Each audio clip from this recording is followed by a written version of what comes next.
All right, guys. Here we are, day 262. 262 days. You kidding me? We've been reading the Bible for 262 days.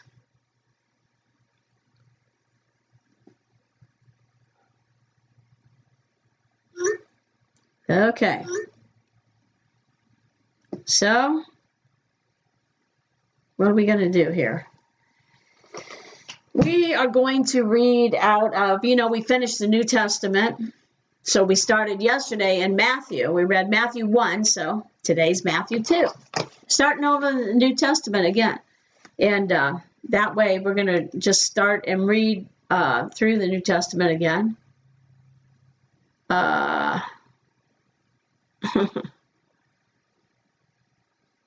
Let's see. I need to... Okay, I got to reconnect to this. Okay.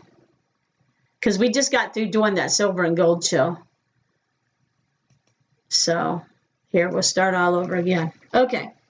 All right. So, anyway, we're going to read 1 Samuel 26, Psalm 81, and Matthew chapter 2.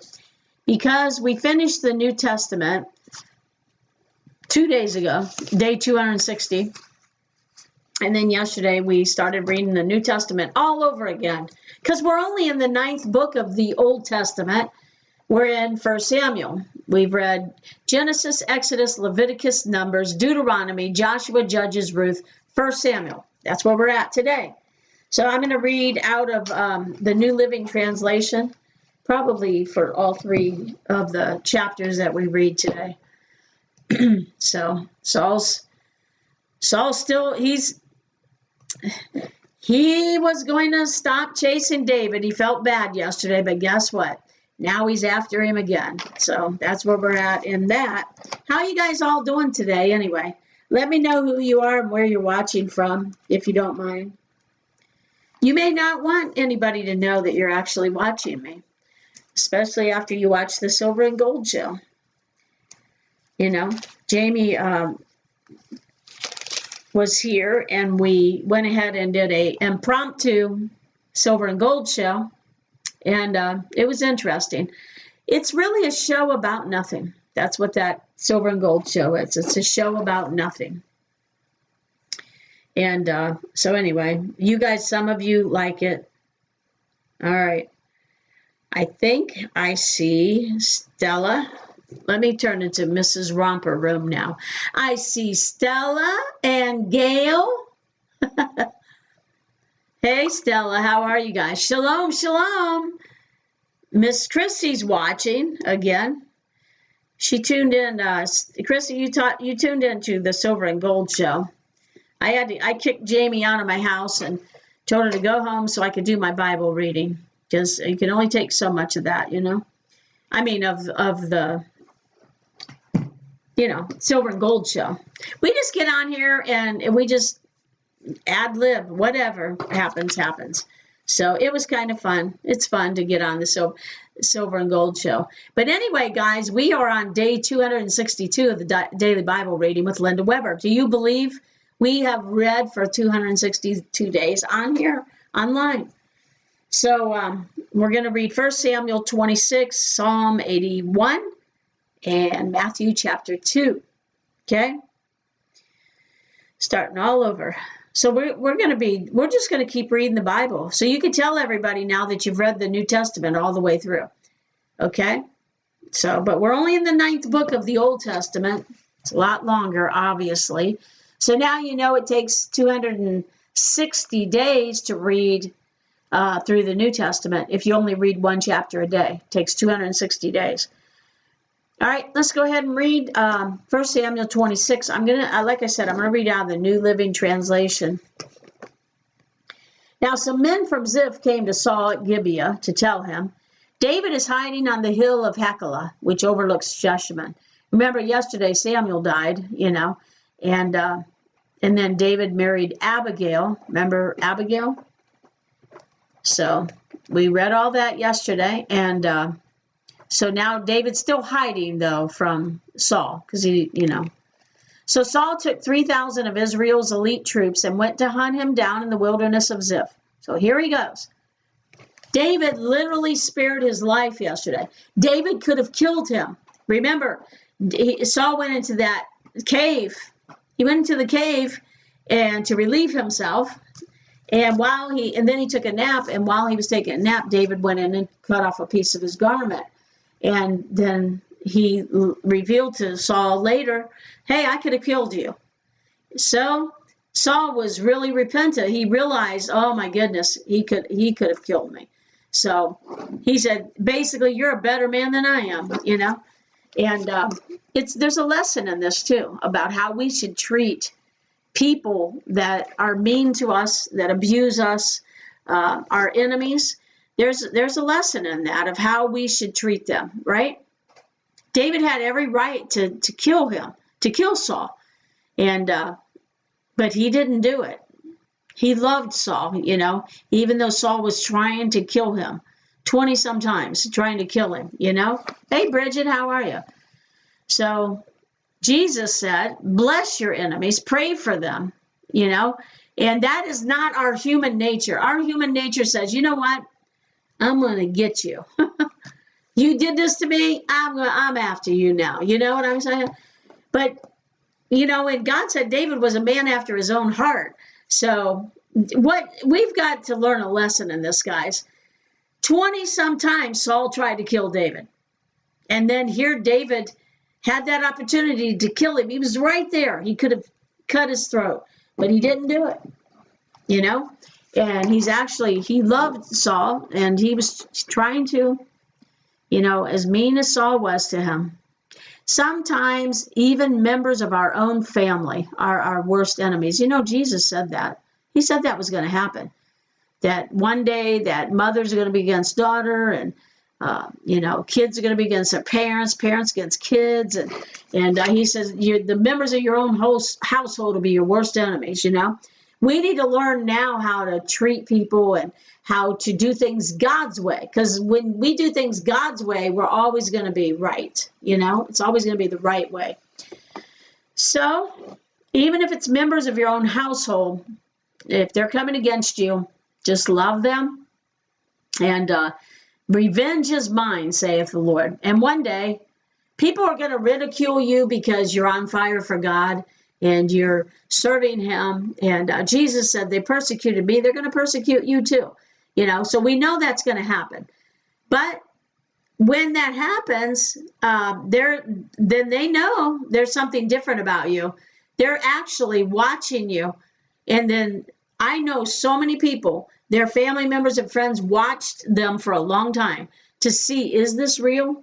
And then when they seen it's real, they started snooping around and wanting to know what's going on in your life. I want what you got. So, but here's another thing, you should always counteract one spirit with a different spirit. So when the spirit of the enemy comes against you, counteract it with God's spirit, which is love, right? So anyway, David could have done whatever he wanted to. He could have done, I got to change the title on that last one, right? Because it's the Silver and Gold Show. I got to change the title on that. I actually thought I did, but I guess I didn't. Silver and Gold Show. I don't want to hear myself.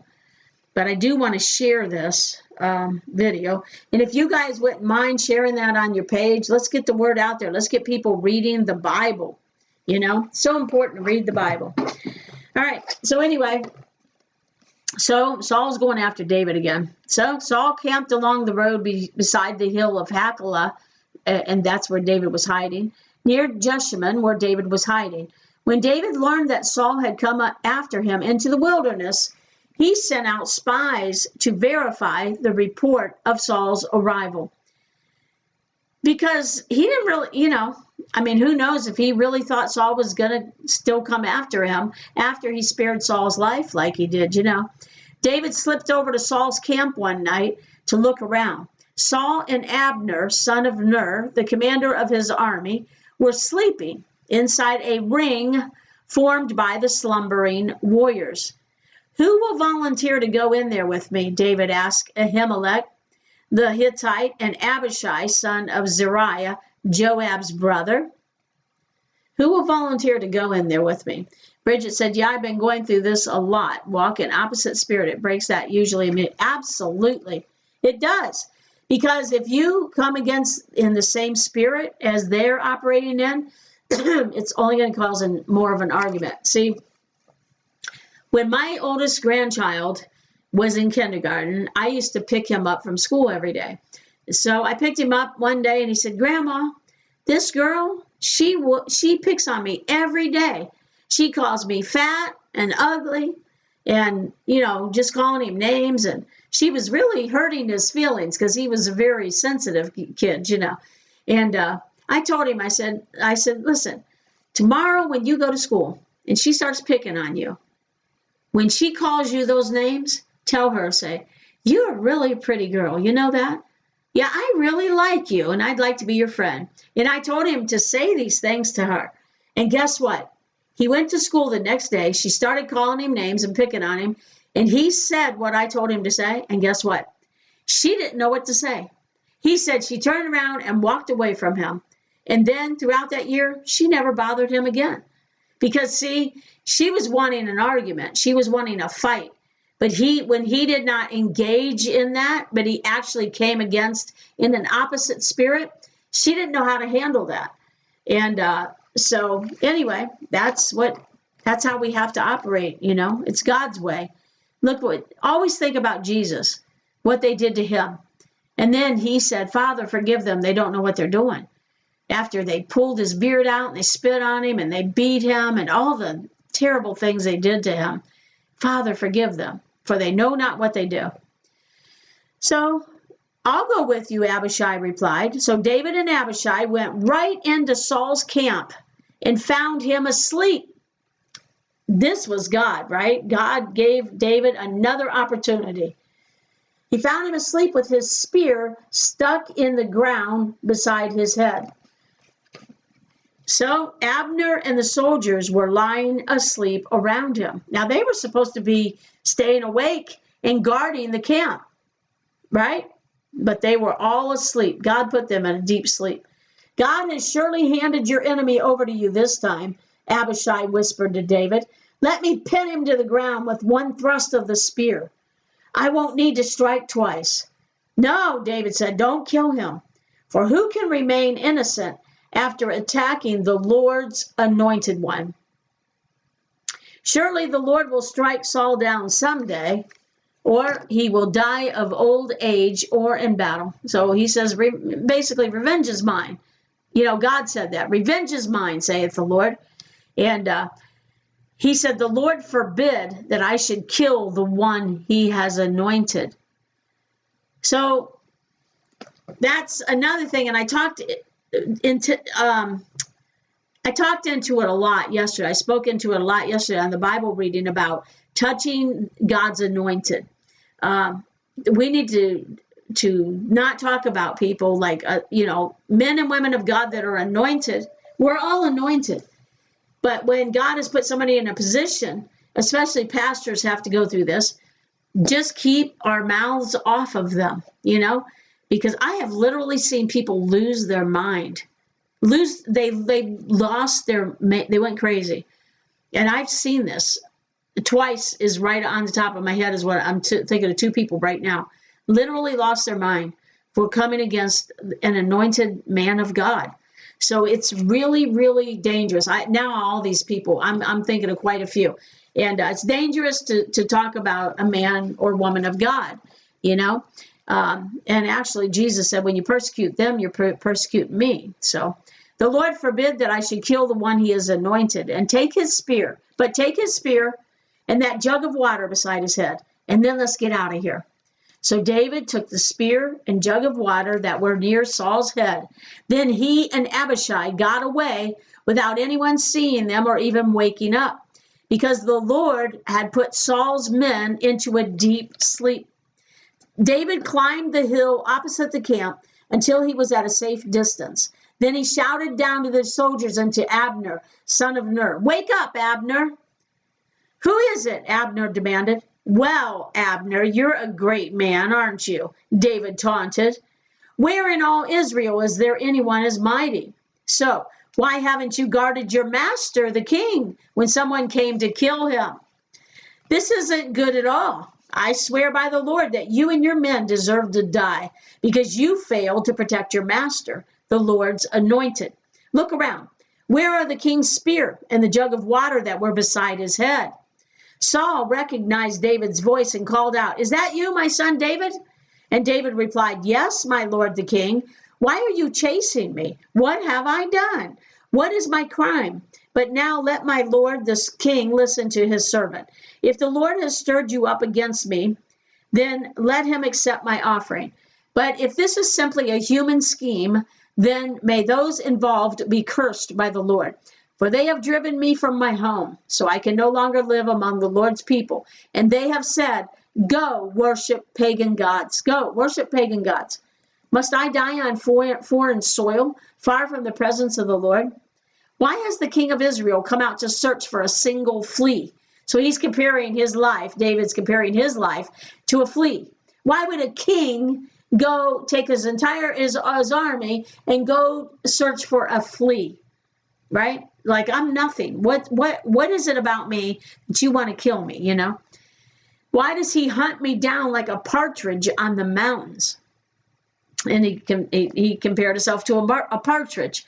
Then Saul confessed, "I have sinned. Come back home, my son, and I will no longer try to harm you, for you valued my life today. I've been a fool and very, very wrong." So now Saul's really repenting. Before he just said, "I'm going to go home and leave you alone." But now he's actually saying, "I have really messed up, you know." "Here is your spear, O king," David replied. "Let one of your young men come over here and get it. The Lord gives his own reward for doing good and for being loyal. And I refused to kill you, even when the Lord placed you in my power, for you are the Lord's anointed one. Now, may the Lord value my life, even as I have valued yours today. May he rescue me from all my troubles." And Saul said to David, "Blessings on you, my son David. You will do many heroic deeds, and you will surely succeed." Then David went away, and Saul returned home. All right, that's 1 Samuel 26. So we'll find out tomorrow what's going to happen now. See if Saul keeps chasing him or what's going to happen. All right, let's go over to Psalm chapter 81. Me and Jamie just did over an hour on the, what do you call that, Silver and Gold show. So this is gonna be kind of short here tonight. We are gonna read these 3 chapters of the Bible, and it's amazing to be able to go on here and read all this. You know, we are coming over your guys' way. Some of you, let's see, Stella, Gail, and Chrissy, you're on here right now, and you're over in the Worcester, Salem, all that area up there. So we're going to be over your way Saturday, November 18th. 2023 at 6:00 p.m. At the first place we're going to be is the Roseburg School. Okay, it's an old schoolhouse. It was actually closed down in 1939, and so they are using it now as like a community center type place. So we're going to be there in Polk, Ohio, or Roseburg, Rowsburg. That's where we're going to be, and on November 18th. And then in December, on the 9th, we're going to be over in Smithville, where the Great Barn Restaurant is located. If you haven't been there, you ought to just plan December 9th, 2023 at 6:00. You should come to the Smithville Community Center. It's right in town in Smithville. Come early and go to the Barn Restaurant and have a meal. It's a huge barn, and they have a buffet there. You can order off the menu too, but man, I've ate there many times, and it's like Amish type food. It's good home cooking, you know. We'll be over there on December 9th. 2 nights, 1 night each of Holy Ghost meetings, okay? You don't want to miss these meetings. God is moving in a powerful way, and I'm excited about what he's doing. So anyway, we'll be over there on the 18th and then December 9th. All right, Day 262, let's go to Psalm 81. Sing praises to God, our strength. Oh, sing praise to our God. You know, we sang that this morning at church, and it's been going through my head all day. Oh, sing praise to our God, for our God is worthy, worthy. All right, so sing praises to God, our strength. Sing to the God of Jacob. Sing, beat the tambourine, play the sweet lyre in the harp. Blow the ram's horn at new moon, and again at full moon to call a festival. For this is required by the decrees of Israel. It is a regulation of the God of Jacob. He made it a law for Israel, but remember, we're not under the law anymore, so we don't celebrate the feast and we don't do sacrifices, and we're not under the law anymore, okay? Jesus came and he fulfilled the law. So, all right, he didn't come to do away with it, but we don't practice these things. We study them, but we don't practice them, okay? Some people still want to practice them because it's a lack of understanding, really. Okay, so for this is required by the decrees of Israel. It's a regulation of the God of Jacob. He made it a law for Israel when he attacked Egypt to set us free. I heard an unknown voice say, "Now I will take the load from your shoulders. I will free your hands from their heavy tasks. You cried to me in trouble, and I saved you. I answered out of the thundercloud and tested." That would have been the cloud by day, remember, and the fire by night. When he brought them out of Egypt, he covered them from the heat of the sun with a cloud by day and led them with a fire by night, okay? You cried to me in trouble, and I saved you. I answered out of the thundercloud and tested your faith when there was no water at Meribah. And he made water come out of a rock, right? Listen to me, O my people, while I give you stern warnings. O Israel, if you would only listen to me. You must never have a foreign god. You must not bow down before a false god. For it was I, the Lord your God, who rescued you from the land of Egypt. Open your mouth wide, and I will fill it with good things. But no, my people wouldn't listen. Israel did not want me around. So I let them follow their own stubborn desires, living according to their own ideas. Oh, that my people would listen to me. Oh, that Israel would follow me, walking in my paths. How quickly I would then subdue their enemies. How soon their hands would be upon their foes. Those who hate the Lord would cringe before him. They would be doomed forever. But I would feed you with the finest wheat. I would satisfy you with wild honey from the rock. Honey from the rock. We like that song, you know.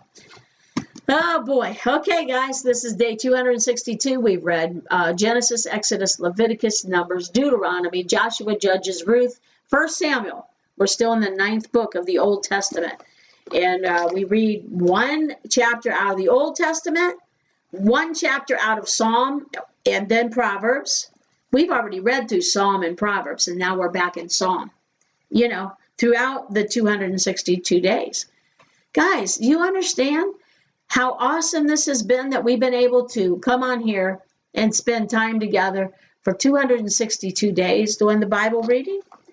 Okay, now we're going to go over, we finished up the New Testament. We've already read through the whole New Testament.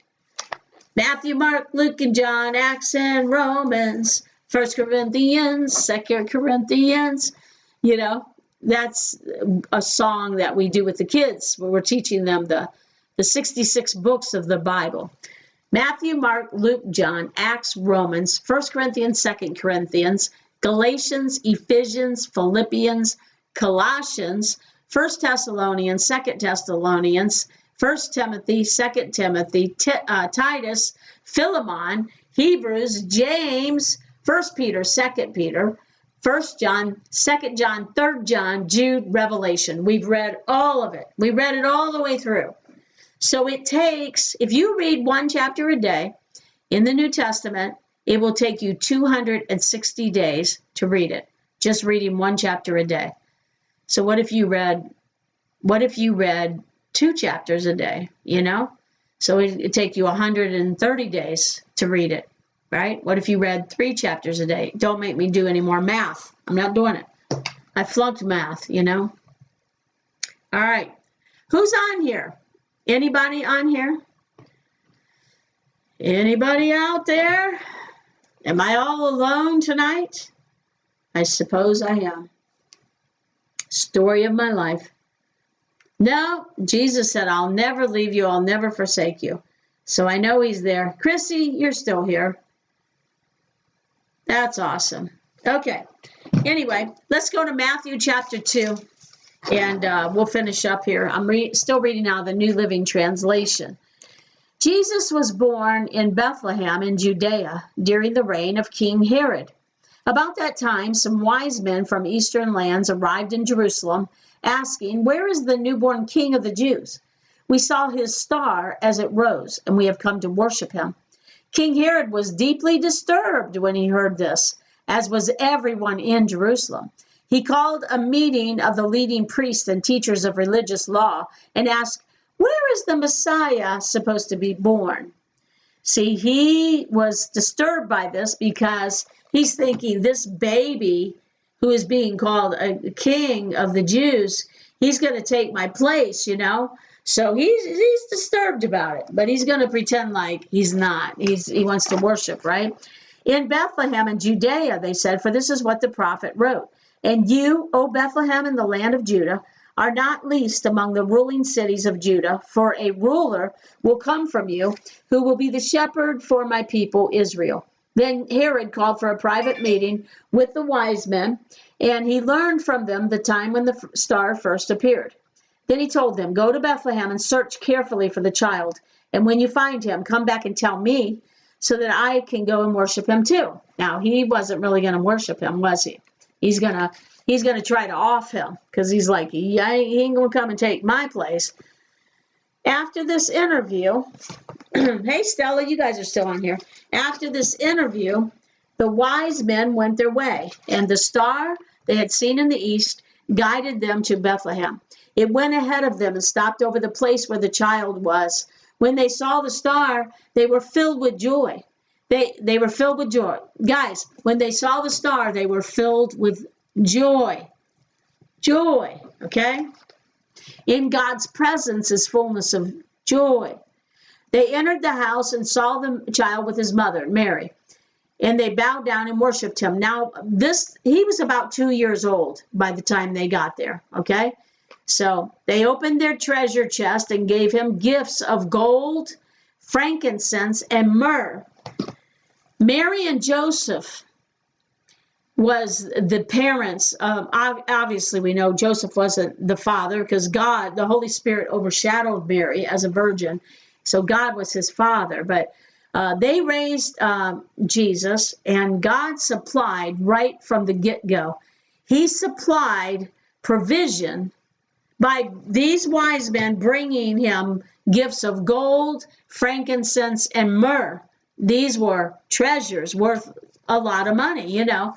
And so God gave them, Jesus was rich from the very beginning of his life on this earth, you know. He left his royalty in heaven, all the treasures of and wonders of heaven to come down here to give his life in exchange for ours. And God provided for him the whole time. Jesus was very rich, okay? Even when he began his ministry, he had a treasurer. So for somebody to say, you know, well, Jesus didn't have a house. He said, I didn't have any place to lay my head. Jesus was an itinerant minister. He traveled. He chose to do that, you know, but he had a treasurer and he had women that traveled with them that supplied out of their own money to help. They were partners with him. They were partners with Jesus. Some people have treasurer, not everybody, you know. My ministry isn't big enough now that I have a treasurer, you know. Jesus had a treasurer who stole from him, by the way, right? Judas. So, you know, come on, guys. He was very, very rich. But when did Jesus become poor? Jesus became poor on the cross. When he hung on that cross, he became poor. Why? So that we could become rich. He wants us to be rich. He wants us to be blessed so we can be a blessing to other people. Not so we can hoard it for ourselves. It's okay, you could get you a nice house and a nice car and all that. But when your heart is on all of those things, those treasures of this earth, Jesus said, don't lay up treasures for yourself on earth, where moth and rust corrupt and where thieves break in and steal, but lay up for yourselves treasures in heaven, where moth and rust do not corrupt and where thieves don't break in and steal. For where your treasure is, there is your heart.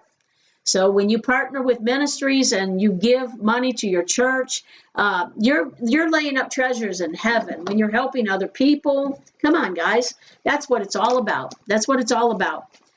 When it was time to leave, they returned to their own country by another route, for God had warned them in a dream not to return to Herod, because Herod wanted to kill Jesus.